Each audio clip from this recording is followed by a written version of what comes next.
Anda sedang mendengarkan suara profetis dari para nabi, hambanya.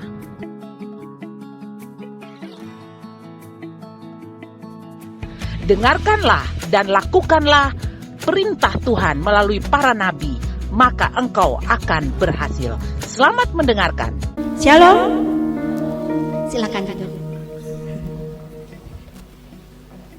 Terima kasih untuk kesempatan yang diberikan kepada saya dari Pastor John dan Ibu Penatua dan juga dari Ibu Rina. Thank you all for coming today. Indonesia Inggris ya, supaya bisa kita sekalian belajar and train our language. Karena bahasa Inggris itu use it or lose it ya, jadi kita pakai atau kita kehilangan sama sekali ya. Jadi biarpun little I can, tapi kita pakai ya. Tema yang diberikan oleh penatua yaitu tentang bagaimana melihat masalah kita dari perspektifnya Tuhan, bukan berdasarkan pengertian kita sendiri, bukan dilihat juga dari kacamata orang lain, tetapi seeing problem from our perspective. Nah, sebelum kita lihat mungkin slide pertamanya, sometimes as a young people we face a lot of difficulties in life.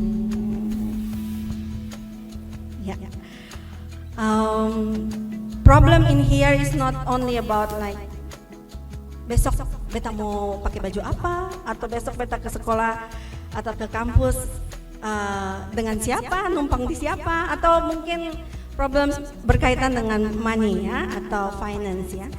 Not only about that ya, tapi problem di sini is about life problems. Problems that probably require us to pray and pray, even bend our knees ya. Jadi membuat kita bahkan berdoa sampai mungkin berlutut, menyembah Tuhan, memohon kepada Tuhan. Masalah problems in life just like a big one, but also a small one ya. Jadi problem dalam hal ini bukan hanya yang kecil, tapi juga masalah yang besar. Tapi bukan masalah yang sangat besar juga, tetapi juga masalah yang kecil. Karena Jesus is pay attention to our everyday life ya. Jadi Tuhan tidak hanya Dia Allah yang mengerjakan mujizat, tapi mujizat besar, bukan mujizat yang kecil-kecil saja. Kayaknya kalau cuman soal besok beta bayar uang kuliah kayaknya terlalu kecil ya. Mungkin kita pikir itu masalah yang terlalu kecil buat Tuhan. Tidak. Masalah yang seperti itu pun Tuhan perhatikan ya. Tuhan melihat dan memperhatikan anaknya ya. Nah, kita mau lihat bagaimana kita bisa using God perspective to see our problems ya. Lihat bagaimana Tuhan pandangan Allah mengenai bagaimana kita melihat masalah kita ya. Jadi kita buka sama-sama ayat emas kita, our verses today is from Proverbs 3, Amsal 3. Ya. Amsal 3 ayat 5 sampai 8. Mari kita baca sama-sama sambil cek sound ya. Semua di sini saya tahu we have our own voices. Let's read with our loud voices ya. 1, 2, 3.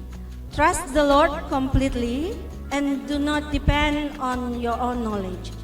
With every step you take, think about what He wants, and He will help you go to the right way.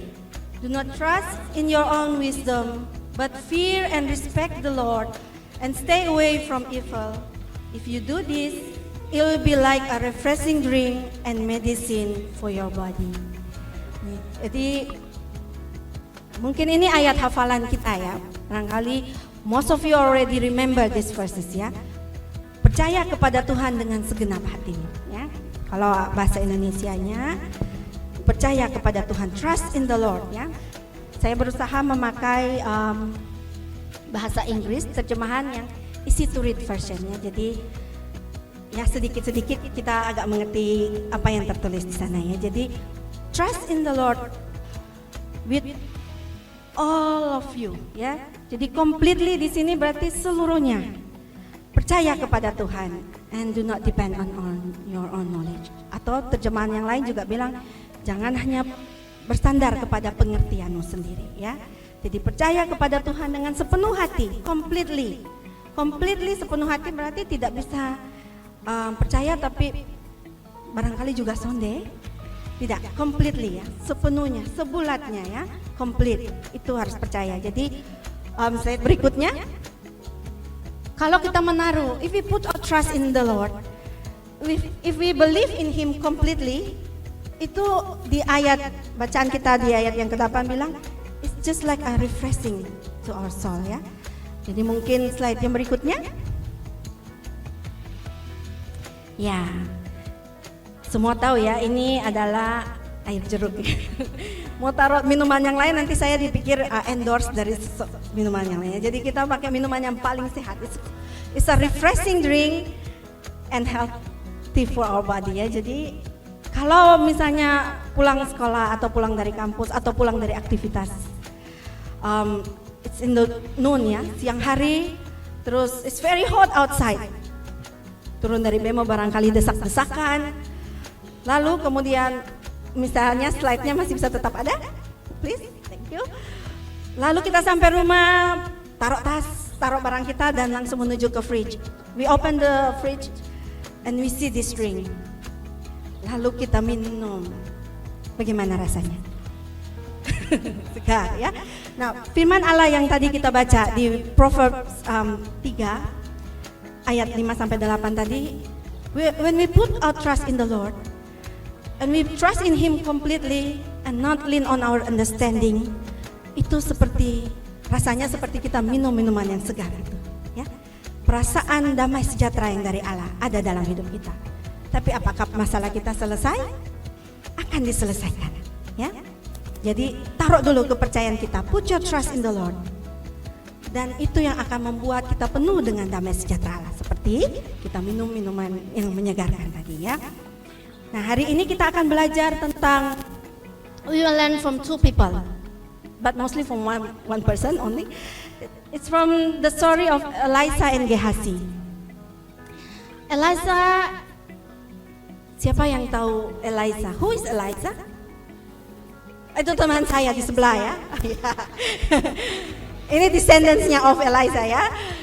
Ya, tapi Elisha in the story is a prophet ya, seorang nabi yang dipilih Allah menggantikan Elijah ya, menggantikan Elia. Nah, Elisha ini dia juga dulunya adalah seorang servant of Elijah ya. Dia pembantu dari Nabi Elia. Kemudian Elisha dalam pelayanannya setelah Elia diangkat oleh Tuhan, Elisha ini dia punya servant yang namanya juga yang kita pikir mungkin suatu saat Gehazi akan menggantikan Elisha dalam pelayanannya ya. Nah, kita akan lihat story dari Elisha and Gehazi in 2 Kings 6 verses 14 to 15. Ya, tapi sebelum bacanya kalau mau dilihat lebih lanjut, if we read the verses before, it's talking about the king of Aram. Raja Aram ini always send his men to raid the Israelites ya. Jadi dia kirim pasukannya untuk raid itu, merampok atau menyebabkan kekacauan di daerah Israel karena Aram dan Israel itu hanya berbatasan ya daerah. Dan setiap saat dia kirim pasukannya, setiap saat juga ada pasukan Israel yang sudah ada di situ, atau pasukan Israel tidak ada lagi di situ ya. Walaupun dia pikir, oh saya kirim ke sana, misalnya saya kirim ke Oeba, ternyata pasukan Israel tidak ada di Oeba lagi, mereka sudah pindah di tempat lain. Atau dia kirim ke suatu tempat dan ternyata sudah pasukan Israel sudah siap menunggu mereka di situ ya. Jadi dia pikir there's something wrong with my plan. Jadi barangkali ada spy di antara anak buahnya ya, ada spy ya. Kalau spy kayaknya kita mengerti semuanya ya, ada mata-mata ya. Dan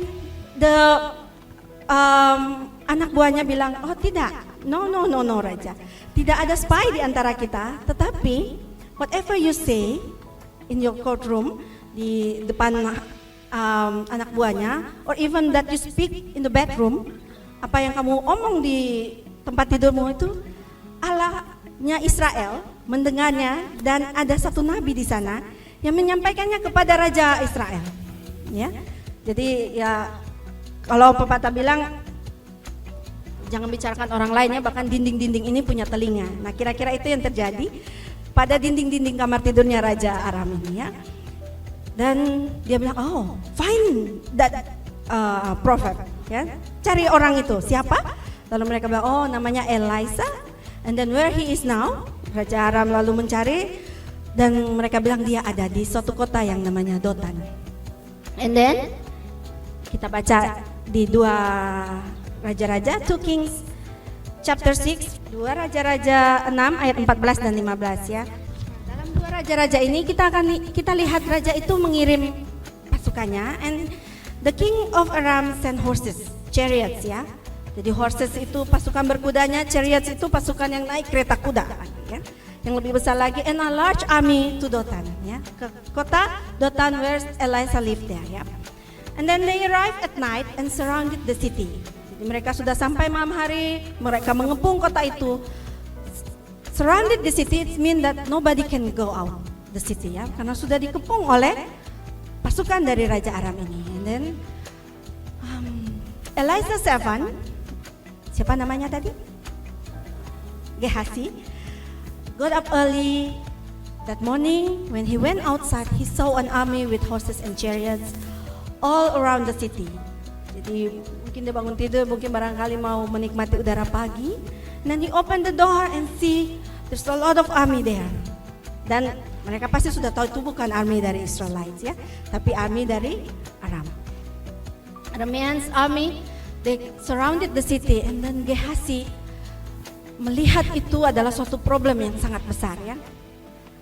Mungkin kita merasa, and similar also happen to us sometimes when we see the problem in front of us, right before us, and you see, oh, I cannot do this. Atau bahkan kita bilang, oh, I cannot continue my life anymore. Saking terlalu besar masalah itu bagi kita.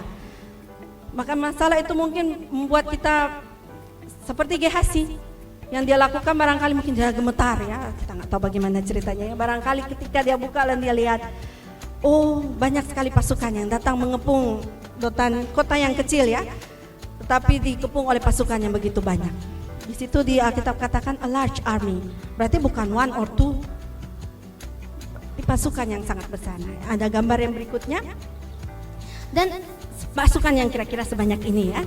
Mereka mengepung sebuah kota yang kecil. Dan Gehazi yang pertama dia lakukan, dia lari, bukan melarikan diri. He went to his master. Dia pergi ke Elisa dan dia bilang, oh master, what you can do? Mungkin panik ya, kalau kita barangkali panik attack ya. Langsung panik attack. Barangkali Elisa bilang, kenapa ini? Datang pagi-pagi dia sudah lari dan berteriak, oh tolong master, bagaimana ini? Help, what we can do ya. Tapi kemudian sama seperti kita kadang-kadang menghadapi masalah, when we see problems right before us, when we experience the difficulty in life, atau mungkin bukan problems dalam hal ini masalah yang kita bilang masalah ya, tetapi juga kesulitan dalam hidup, atau juga tantangan dalam hidup kita, yang bahkan mungkin kita bilang mungkin ujian dari Allah datang dalam hidup kita, yang membuat kita, saya tidak tahu lagi bagaimana cara menyelesaikannya. I don't know what I can do to solve the problem. Atau bahkan mungkin kita bilang, aduh bagaimana ini, mati subeta.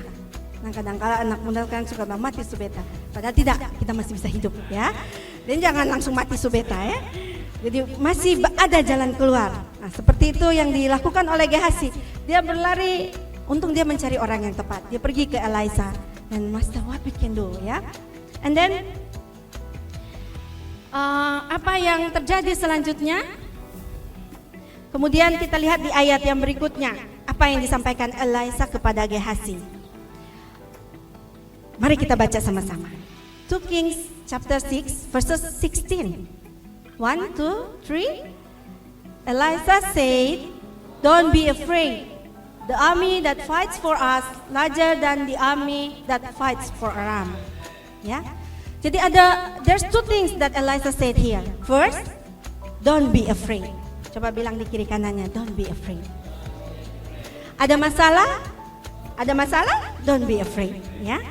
Jadi Elijah first dia bilang sama Gehazi, don't be afraid, ya. Jangan takut. Dia tidak Nauma, tidak ya. Dia bilang jangan takut ya. Don't be afraid ya. Bagaimana bisa Gehazi mungkin berpikir, karena saya tidak takut. Ini banyak sekali pasukannya. Barangkali Gehazi mungkin tidak tahu ilmu bela diri. Demikian juga Nabi Elisa ya. But then Elijah said to Gehazi, don't be afraid ya. Kalau ada yang tidak percaya nanti bisa hitung. Tapi in the Bible, dimention don't be afraid itu sebanyak 365 kali. Ya. Kalau ada yang tidak percaya, saya persilakan hitung sendiri ya.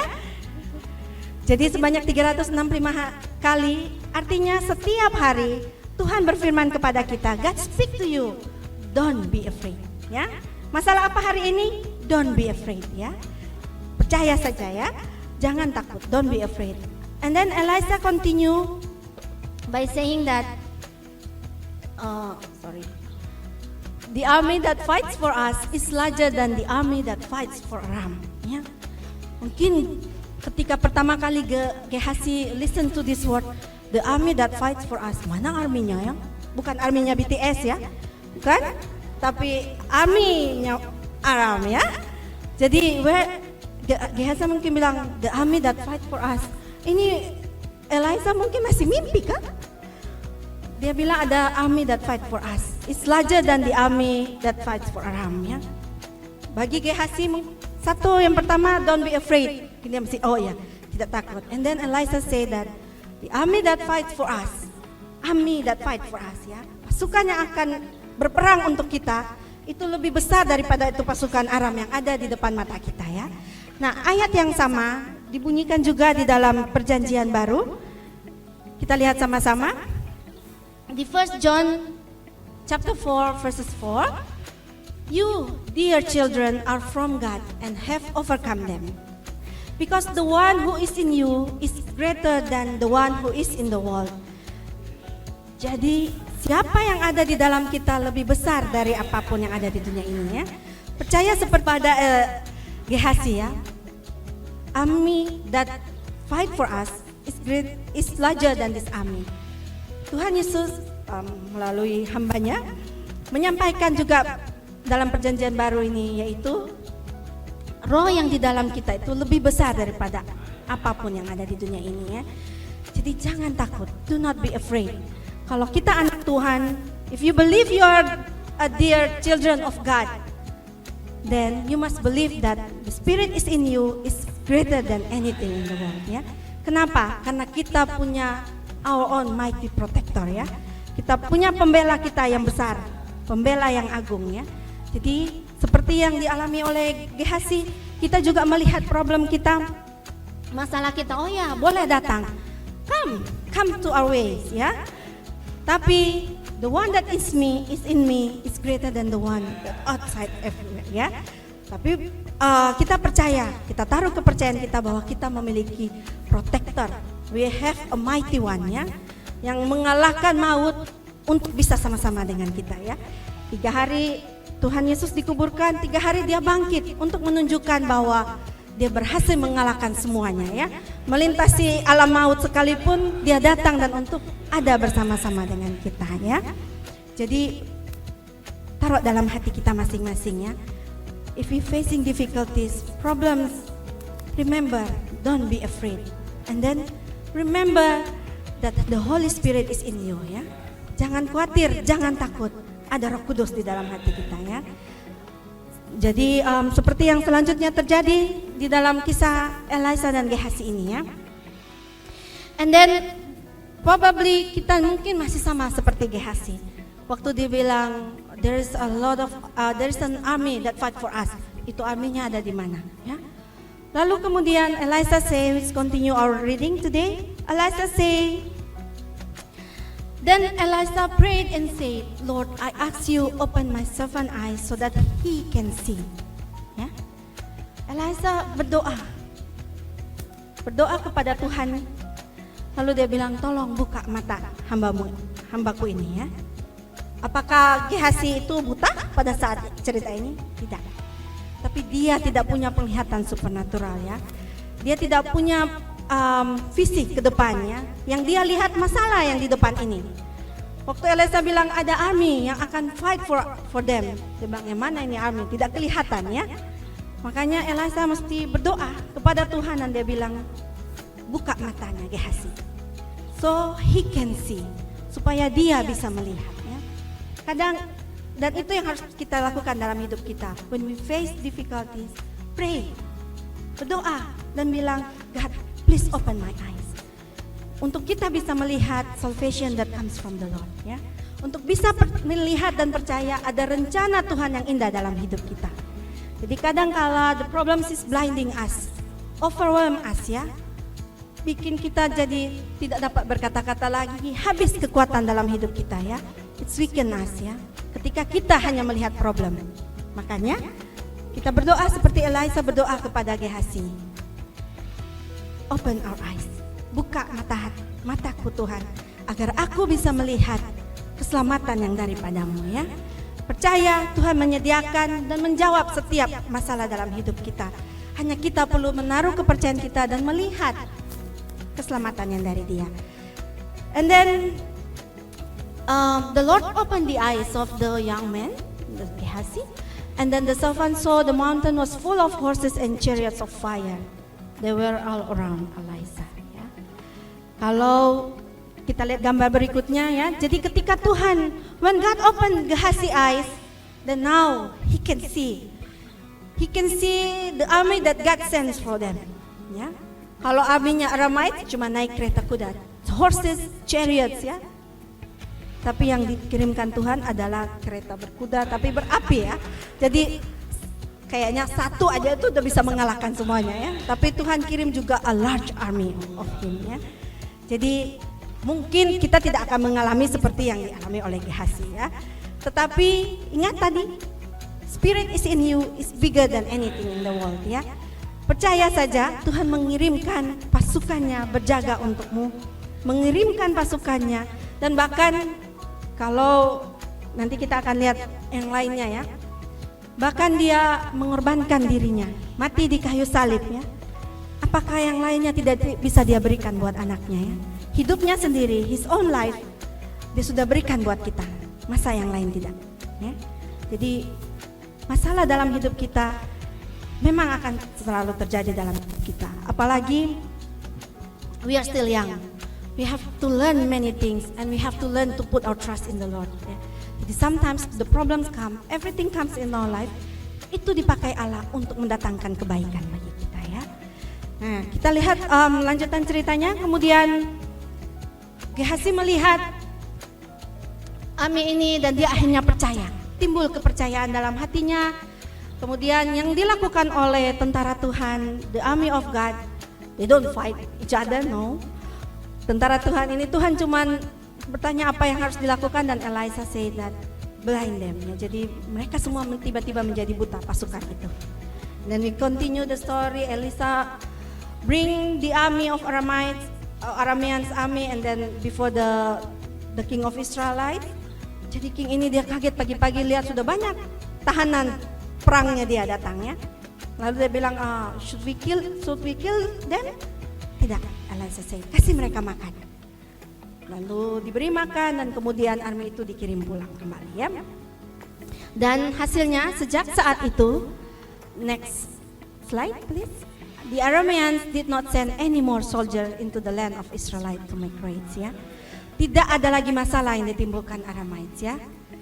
Tapi dari cerita ini kita bisa lihat bahwa ketika kita memakai berdoa, we pray, when we pray and we see with God perspective, we see our problem with God perspective, then God will deliver us.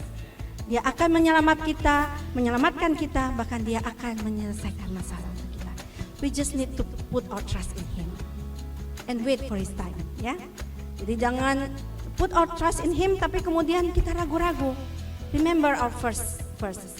Trust in God completely. Jadi kalau sudah percaya kepada Tuhan, tidak boleh ragu. Jangan percaya tapi kemudian betul kusonde, bisa kusonde. The Holy Spirit that is in you is bigger than anything in the world ya. Jadi pasti bisa. tidak ada yang mustahil bagi Tuhan ya. Nah, jadi akhir cerita Gehazi dan Elisha ini adalah Aramites did not raid anymore in Israelites area ya. Jadi Raja Aram sudah tidak pernah kirim-kirim lagi pasukannya seperti dari awal cerita ya. Tidak ada lagi penyerbuan yang datang di Israel ya.